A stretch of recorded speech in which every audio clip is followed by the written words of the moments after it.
So my name is Michelle Foley. You can see it up there on the screen. I have been on campus for over 20 years now. I started when I was 5. No. Okay, is anybody listening? All right. So I have been on campus for over 20 years, but I was much older than 5 when I started. And I was in career services for a large portion of that. Hi, if you guys can just check in on the QR code right there for the workshop, please.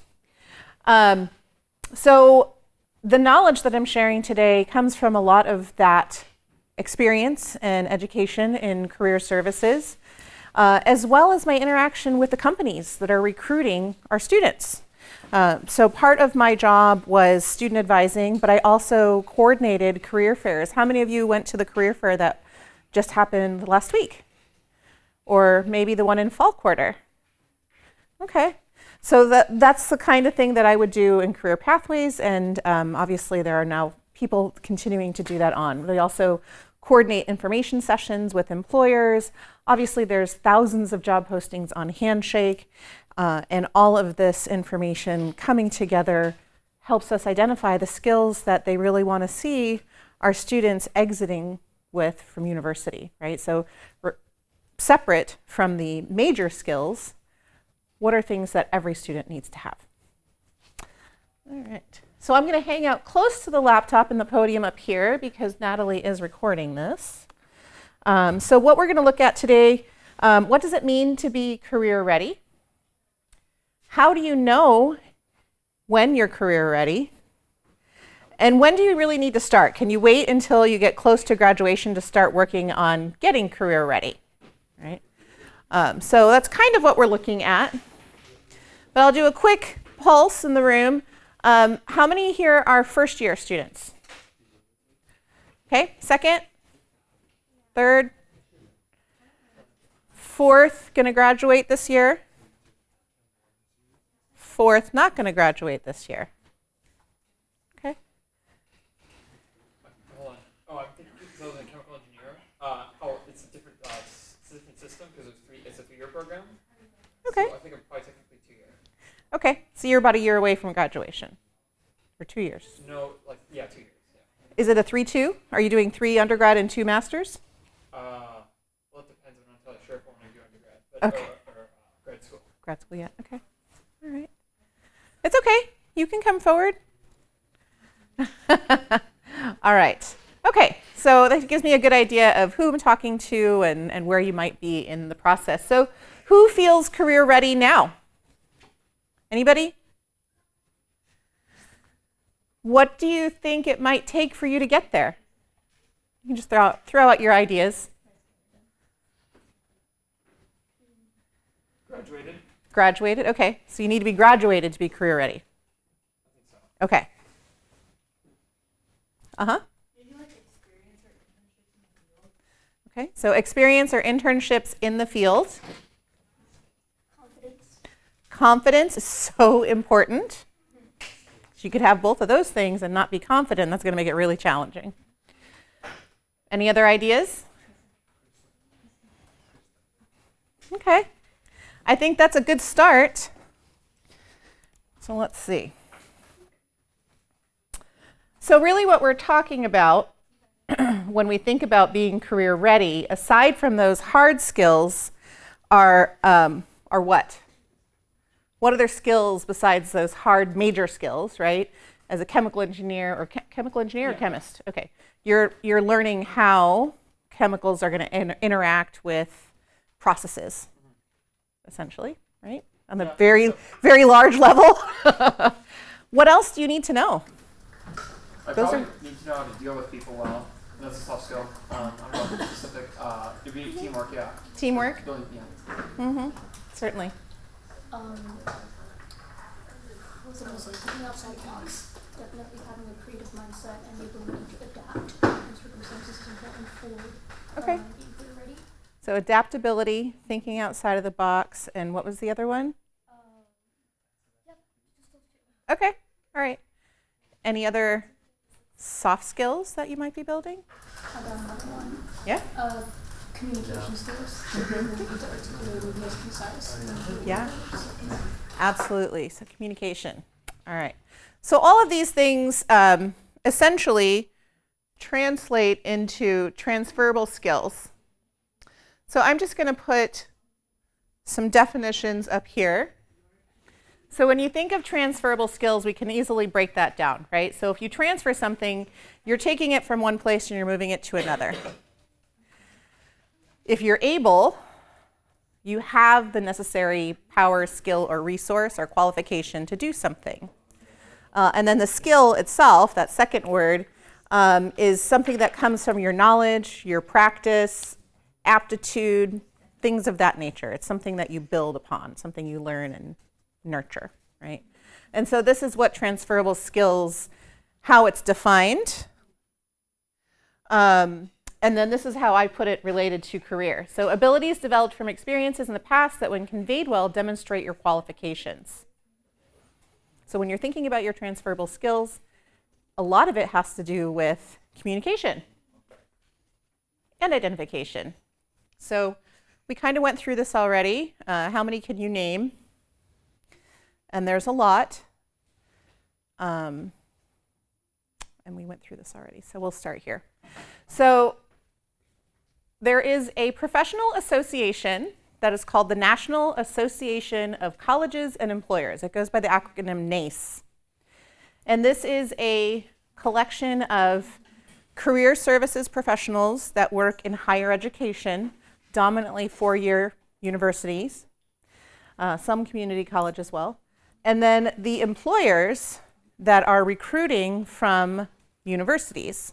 And so I'm sure you all can name major companies that you hope to see here or have seen here at UCI, right? So in the tech field, you might be thinking of Boeing or Medtronic. Could include insurance companies looking for underwriters like Liberty Mutual and Geico. PepsiCo might look for chemists or business folks, right? And the list goes on and on and on and on and on. Every major brand you can think of is probably involved in NACE. And then there's probably thousands of companies that you never heard of that are also involved in NACE. So as we think about what is career readiness and what are the skills that are kind of universal, that's where this is coming from, right? So there are 8 competencies that have been decided collectively that if you focus on these as an undergraduate, in addition to the skills you're building related to your profession, you'll be well positioned as you get to the time of internship or career. Yeah, makes sense so far? So you can see them up there: career and self-development, communication, critical thinking, equity and inclusion, leadership, professionalism, teamwork, and technology. So how, and we're going to get into each of these individually, but before we get there, can you identify places where you're already working on these, or where you might have started, either could be learning about it, really digging deep into it, or really honing in and really working on it and feeling like you've mastered it?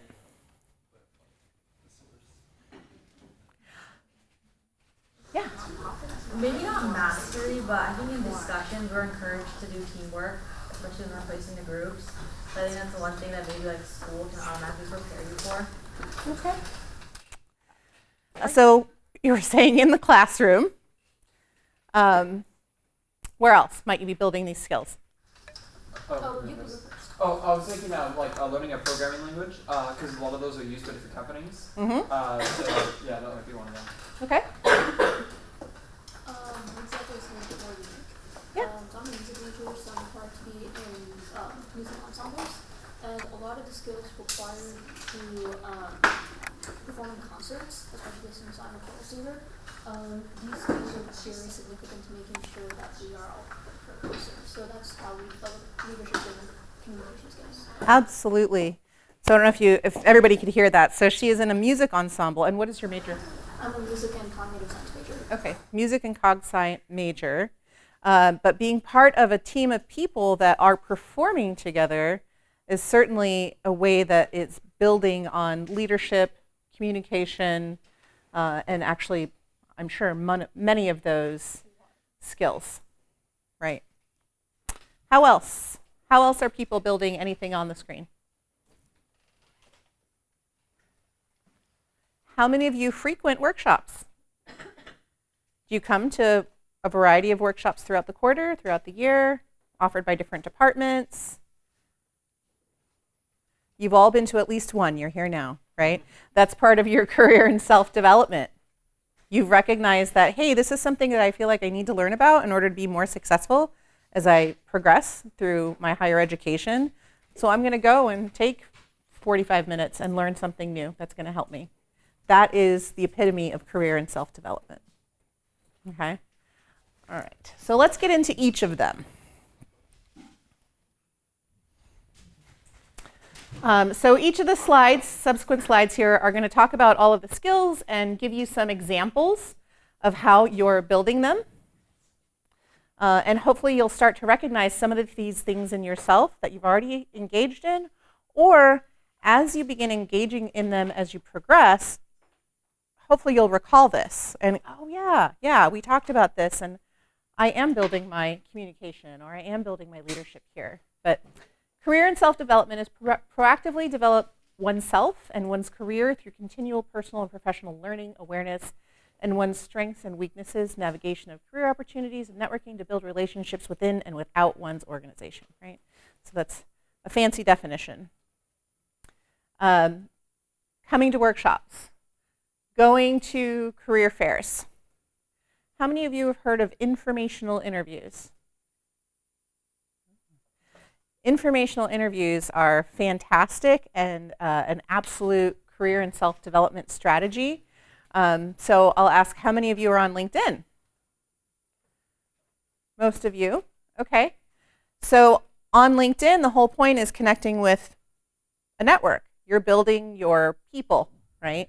So there's a lot of professionals on there. There's a lot of UCI alumni on there that are just waiting for you to tap them on the shoulder and ask for a conversation. And that's all an informational interview is, right? You're reaching out to someone that has experience in an area that is of interest to you. You make a connection, whether it's through LinkedIn or the Anteater Network, or maybe a faculty member brings them into the classroom to speak, or your club brings them in to speak, right? However you get connected with them, you're taking the step of saying, hey, can I sit down with you for half an hour and ask you questions about your profession or your college experience or what grad school was like? That's an informational interview. And that is extremely powerful because that is how you build your network, right? People really love to talk about themselves. So most of the time when you make a request like that and there's some sort of connection between you, they're going to say yes, right? I do a group 10-week discussion throughout the year, every quarter. And there has never been a single time when I haven't assigned this task that everyone in the group wasn't able to get at least one yes. But most of them had 4 or 5 yeses that they're now trying to fit into their schedule because I've made them reach out to 10 people. So it's a pretty high return rate. So their task in this group is you reach out to 10 people on LinkedIn and see how many informational interviews you can get scheduled in the next month. And they usually come back with multiples, right? And they're, especially when they're reaching out to alumni because they just want to help. They remember what it was like to be a student, to be unsure of what the future held. And so when they get that contact, they get that request for 30 minutes on Zoom or on the phone, or if they're local in person, they're going to take it. Right. So you can see what some of the other sample behaviors are, but I think informational interviewing is probably one of the most powerful ones in that slide. In that competency, I'm sorry. All right, oops. Communication. What are ways that we communicate? Mm-hmm. Verbally. Yep. Yeah. Do we write like emails, texts, mail sometimes? Yeah. So technical or electronic messaging, as well as handwritten messaging, very different, right? A text versus an email, that's also very different. So I'd say those are almost 2 different ways of communication, two different styles of communication. What else? Body language. Mhm.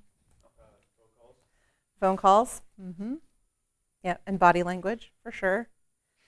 And all of these things have different nuances. They carry different aspects of that communication style, right?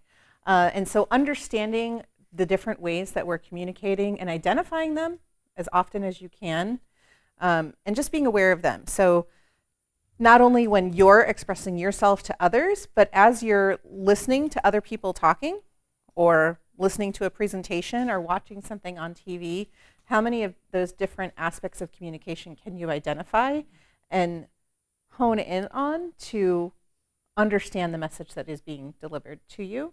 That's going to help you refine your style.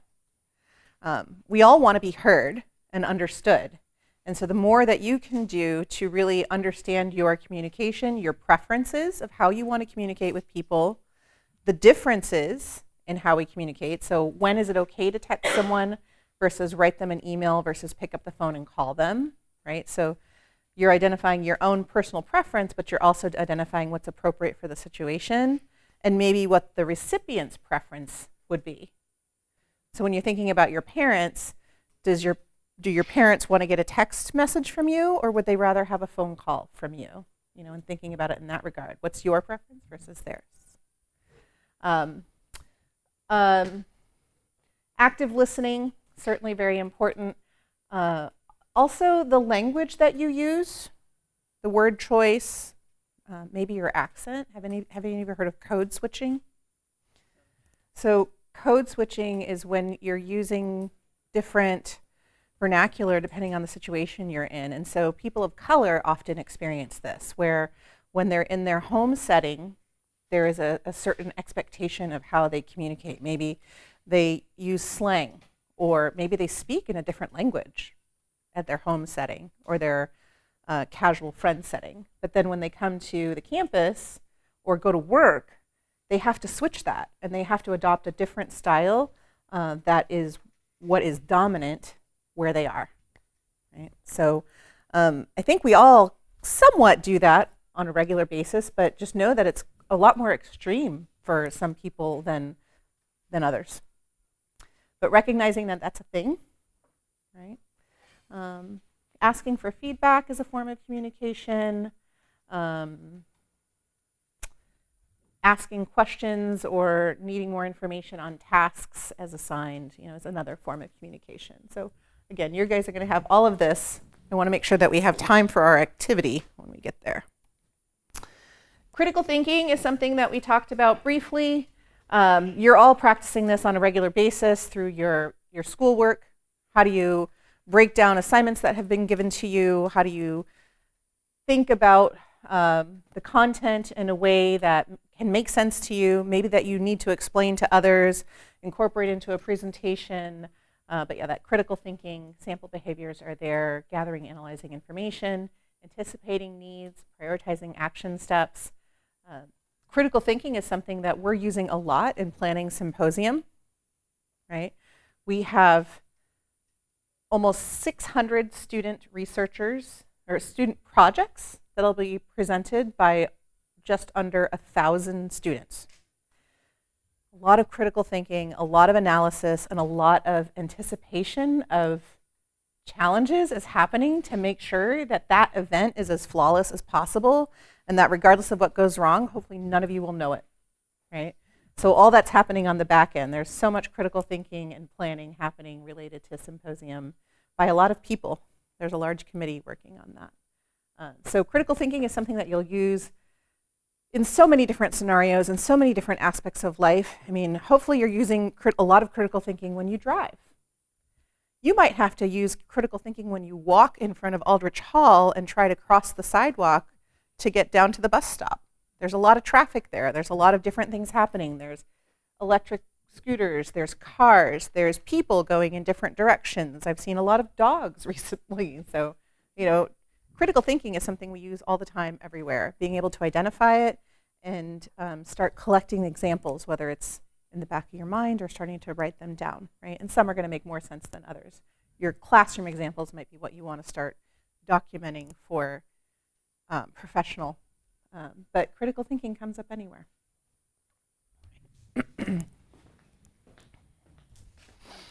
All right. Equity and inclusion. I'd say this kind of relates to the communication aspect I was just talking about with code switching, right? And so understanding that that is happening for a lot of people is part of equity and inclusion. Making sure that we're aware of the cultural differences and how that might impact someone's skill set or how they interact or the questions that they ask, and trying to not impart judgment and making sure that the choices that we make are creating access for everyone. You know, making sure that we're not alienating people or excluding them. And it can go as far as advocacy, right? Actively contributing to conversations and bringing awareness of this. That's a personal choice, obviously. Advocacy is the same. Seeking out cross-cultural interactions. Yeah, so you can see the other sample behaviors there.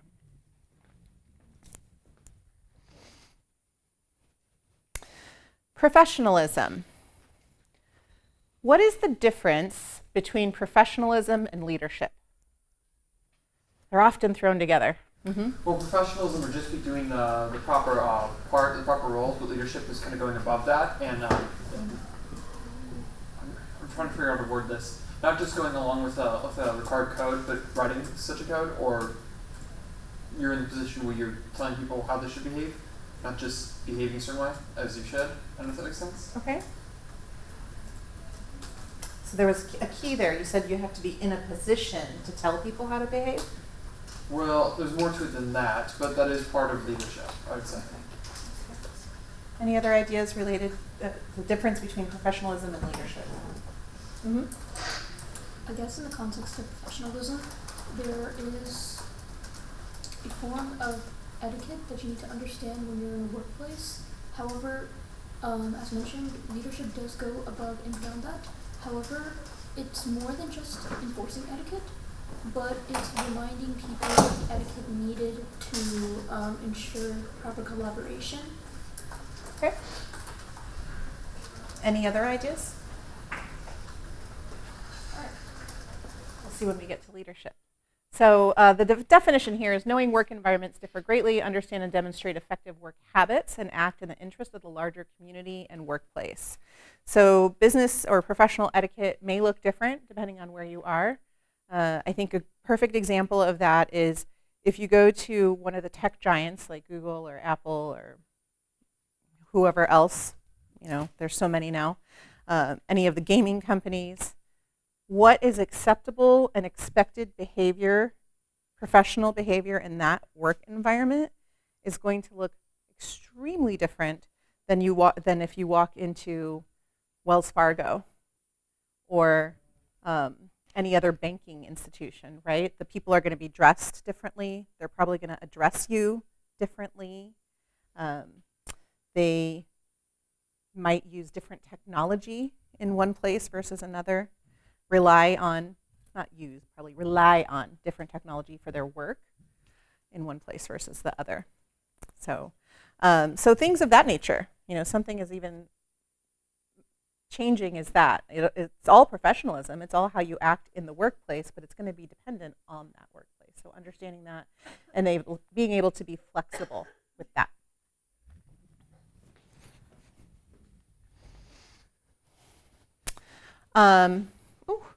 I must be hitting that chord. Teamwork. This is probably the one you've had the most experience with so far in your life. You've probably been working on teams since you were little.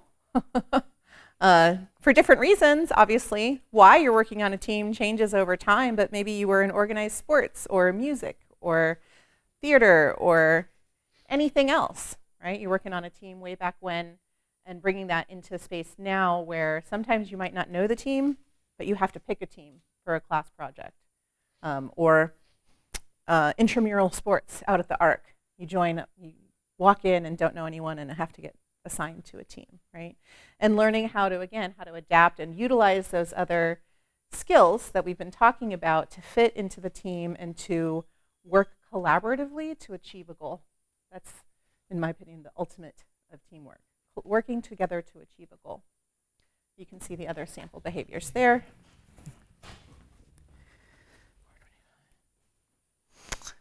Using technology. This changes constantly. So what's some of the technology that has come out in the last year?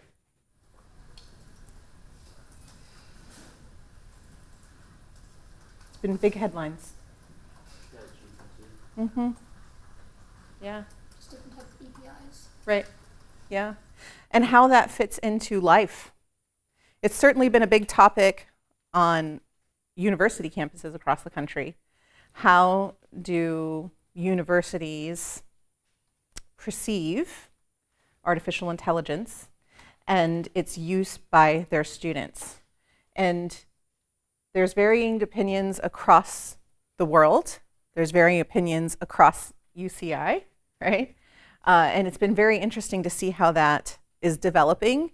But that's a new technology that you've got to be aware of because it's starting to creep its way into just about everything. Every industry is utilizing AI somehow, right? So then we could go, even a couple of years before that, what was the new thing? And a couple of years before that, what was the new thing? It's constantly evolving and it's constantly developing. So understanding technologies that are out there and how they might fit into your industry or not fit into your industry is going to be an important aspect for you to know. And that's something that's going to be, again, determined by where you're headed. Are you headed into academia? You're going to be a faculty somewhere. You might be utilizing different technology, or you might have to know more or less than someone who has a same background as you that is going into industry. Okay. So understanding technology.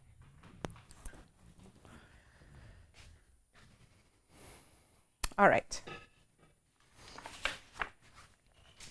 So we've gone through the competencies, and I'm going to give you a worksheet here that I want you to take some time. Actually, you're going to work on the second side. Oh, okay. On the back side. If you want to write down some of the skills you thought about earlier, you can. And it was very intentional to give you a piece of paper, right? The QR code was there. You can access the slides and all of the definitions, but taking the time to actually write this down for yourself makes a difference. And it's one of those things that a few months from now, you might go back and look through your papers and go, oh yeah, that's right, I did this. And you'll look it over and go, oh wow. And hopefully it's going to spark something new in you at that time, right? So that's why for this exercise, I decided I am still going to use paper. So anybody else over here? Okay.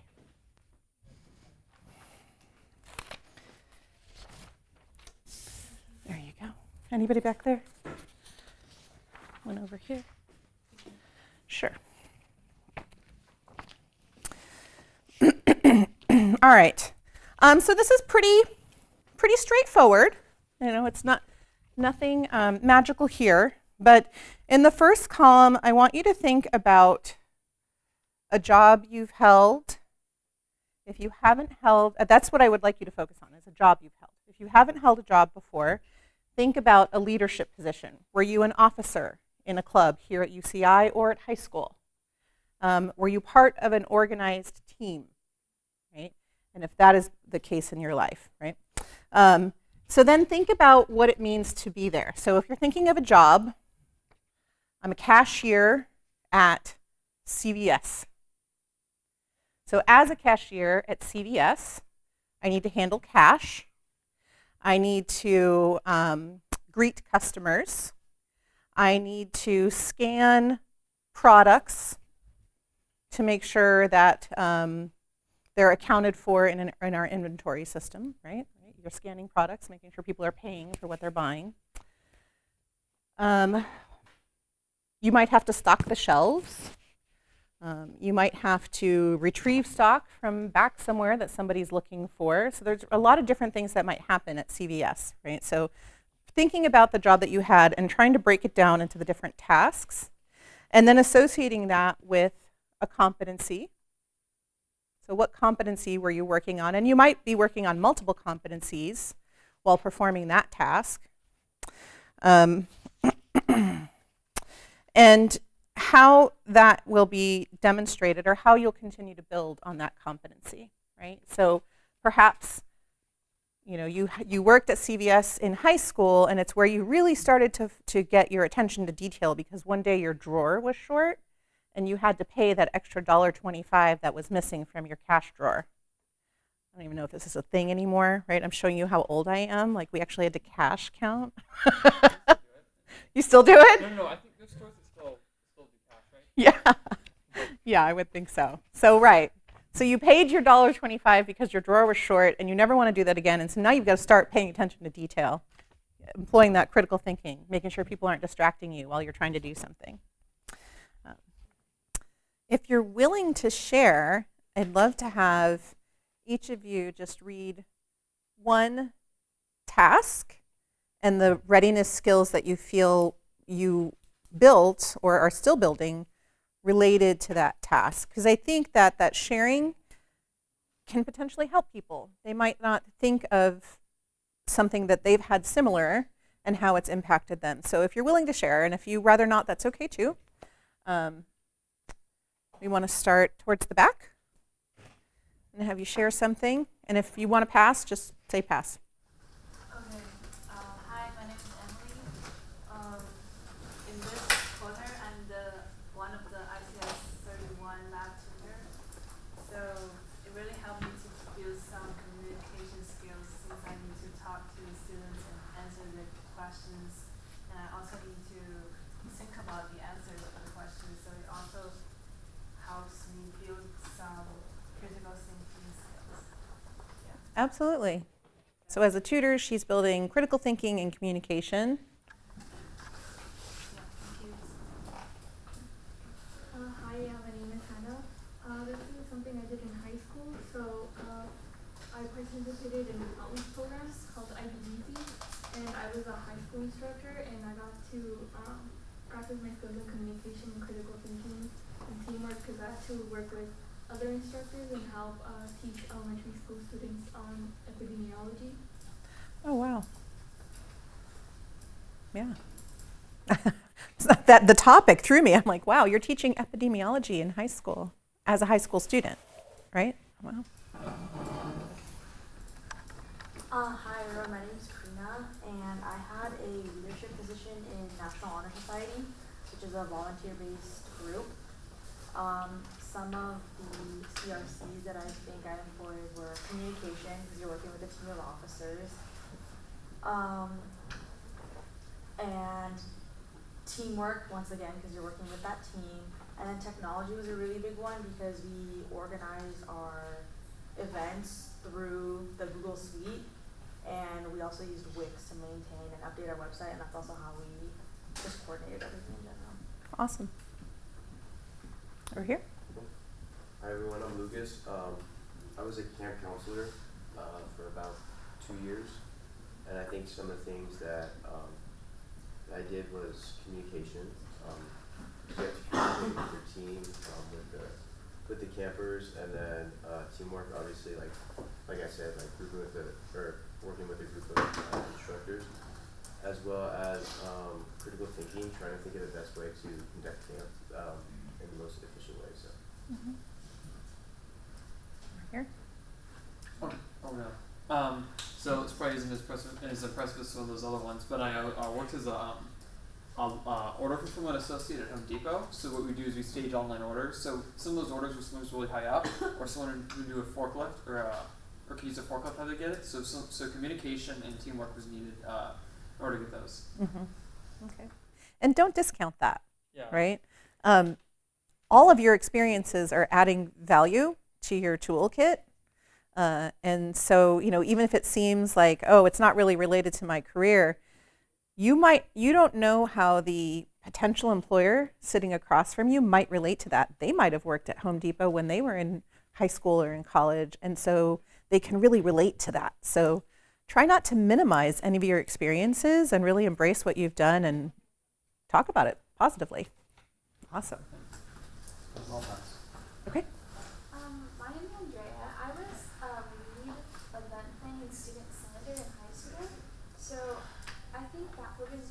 leadership in education. I worked a lot on delegating tasks to other student leadership groups, also like student media groups to put on like slide productions.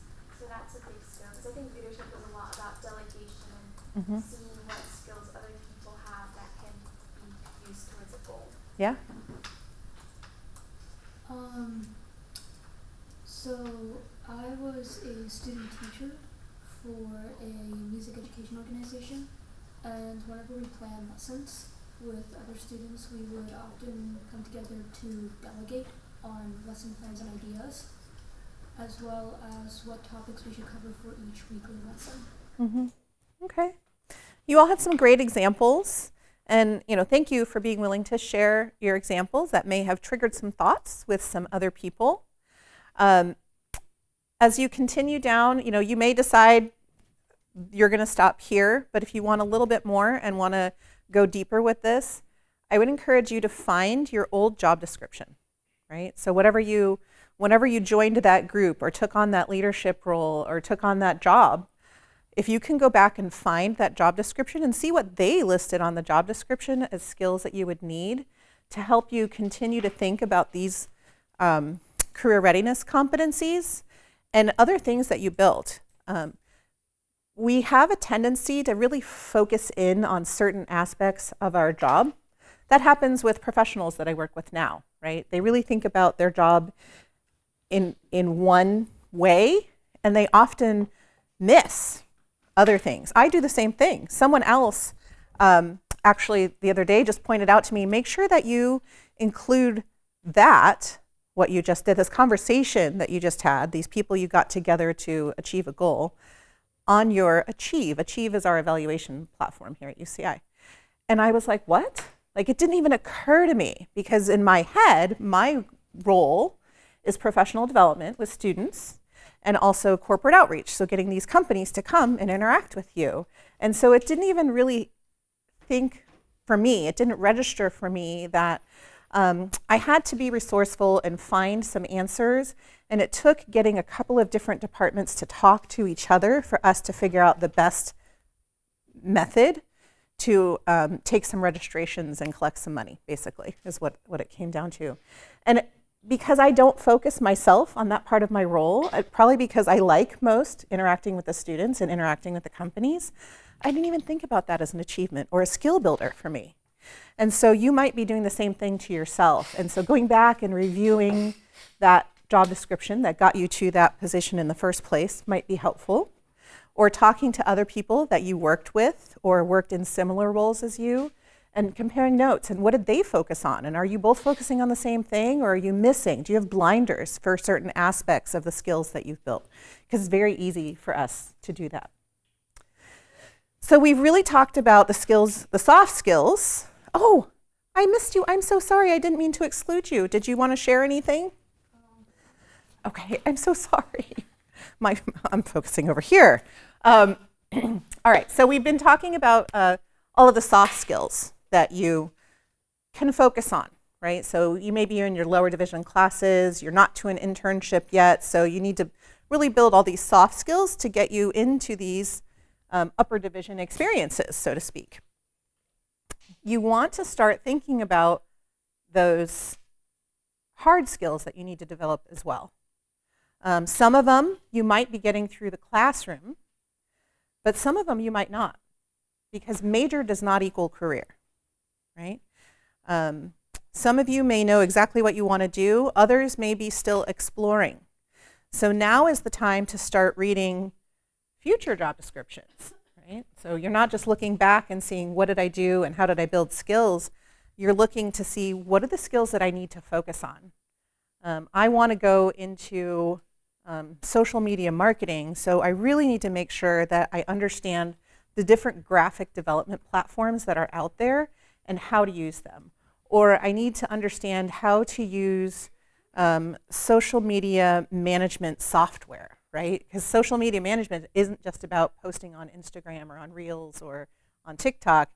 How do you manage all of that? How do you monitor all the chatter that's happening on that, right? So there's other software out there that people are using to interact with the software they posted on to manage all of those activities. That's not something you're going to learn here in the classroom. That's something that you're going to have to identify and start to explore. So, starting to think about not just where you've been, but where you want to go, and identifying where you're going to learn those skills. Most of it is available to you online. You're doing those informational interviews with people, right? And you're getting insights from them about what's most important. What can they teach you? Because a lot of the stuff you'll learn in the moment, right? People will teach you on the job some of the skills that you're going to need.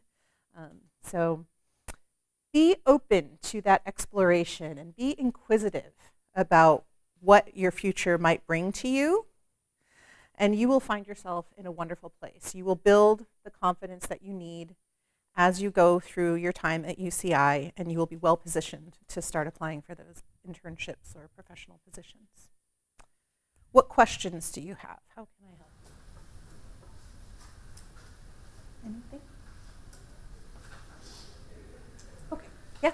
How do you deal with like the pressure of having to like develop in all these areas? Because I know it's like, I guess it's similar to self-development in some aspects, but there's also that kind of like pressure that comes with, okay, I need to work on this, I need to work on that.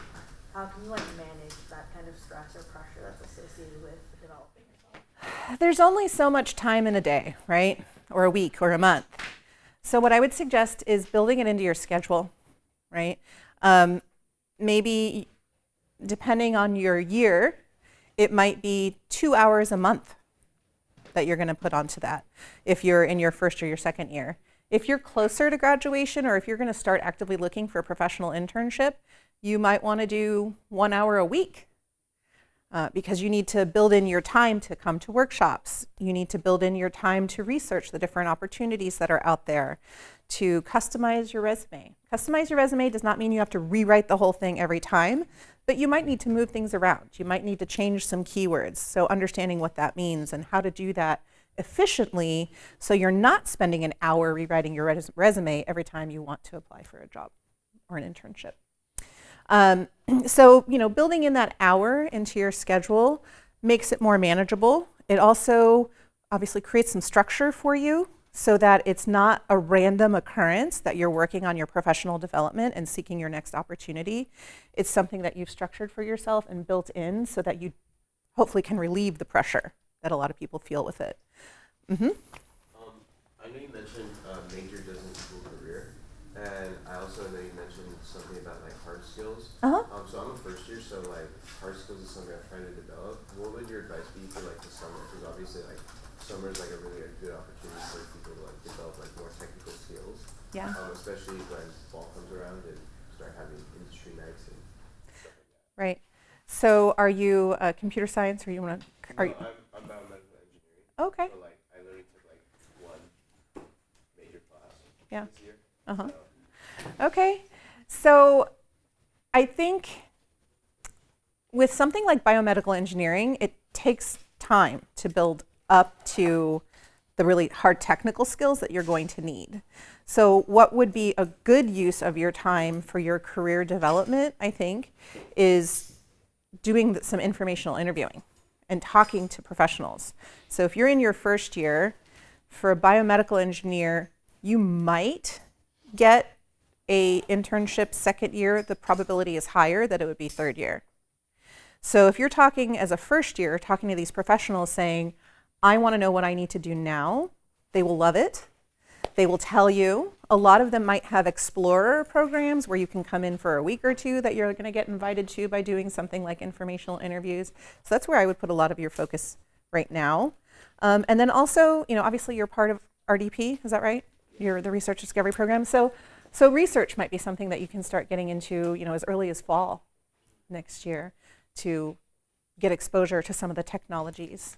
So thanks for your participation. That's okay. But yeah, that's a great question. Any other questions? So you said informational interviews with. So I'm not on LinkedIn right now, but how does that work? Do you find how would you find alumni or faculty or people of that sort? Yeah. So faculty, you can just go to faculty.uci.edu. I will be honest that they're the hardest ones to get a hold of. Well, maybe not them, but I mean alumni Yeah.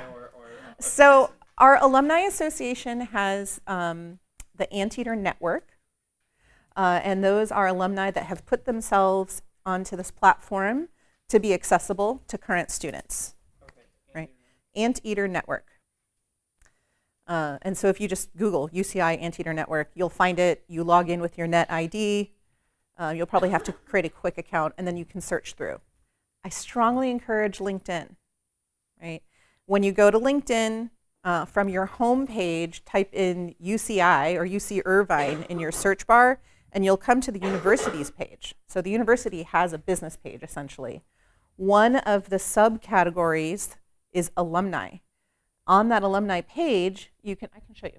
You can search by what they do, where they live, where they work, and you can reach out to them.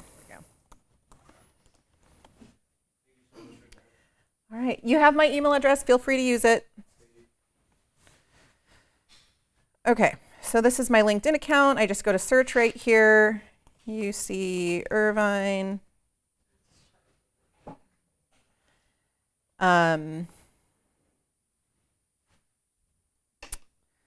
Why does it not? This is different. So it's school. There we go. So once you get to the UCI page, there's this alumni link right here. And now they have these pre-built search options for you. So where they work, where they live. Why isn't it letting me scroll? There's more over here. But it doesn't want to let me scroll. It doesn't like my laptop. I think I understand. Yeah. So, oh, here we go. They've changed the page. So what they do, what they studied. So you can just click on these things, and then it's going to start leading you to people. You can see how you're connected to them. So all these people are seconds to me. I can just connect directly to them and send them a message. So if I click on connect, it'll give me a text box that I can type into to say, hey, we both went to UCI, or, I'm interested in what you do. Would you talk to me for a half hour about it? If you go to Career Pathways, so career.uci.edu, they have a worksheet on informational interviewing. So it gives you the basics. It gives you a bunch of sample questions that you can ask people and gives you strategies on how to reach out. But LinkedIn and the Anteater Network are going to be the two where you're probably going to get the most positive response in people that you're requesting to connect with. Any other questions? Okay. So my email address is there. Feel free to reach out. I'm happy to answer your questions or help you however I can as you go through your time at UCI. So thank you for staying and participating today.